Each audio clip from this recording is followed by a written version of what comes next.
આજે આપણે બનાવવાના છે ચણાની દાળ. મેં એક વાટકો ચણાની દાળ લઈ લીધી છે, ડુંગળી, ટમાટર, ધાણા અને કેરી લઈ લીધા છે, મસાલા લઈ લીધા છે, લીંબુનો રસ લઈ લીધો છે. તમે જોઈ શકો છો.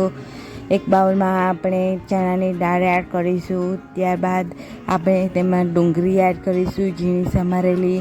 એ ડુંગળી એડ કર્યા બાદ આપણે ટમાટર એડ કરી લઈશું, ઝીણું સમારેલું. ત્યારબાદ આપણે કેરી એડ કરીશું. તમે જોઈ શકો છો આપણે કેરી એડ કરી દીધી છે. જો મારો વિડીયો તમને પસંદ આવે તો લાઈક, શેર અને સબસ્ક્રાઈબ કરી શકો છો. આપણે કેરી એડ કર્યા બાદ ધાણા એડ કરી દઈશું. આપણે લાલ મરચું પાવડર એડ કરીશું, મીઠું એડ કરીશું, આમચૂર પાવડર એડ કરીશું અને આપણે ધાણા જીરું એડ કરીશું. આપણે બધા મસાલા એડ કર્યા બાદ આપણે એક ચમચી લીંબુનો રસ એડ કરી દઈશું અને આપણે બધું મસાલા એકદમ સરસ રીતે મિક્સ કરી લઈશું. આપણી ચણાની દાળ રેડી છે.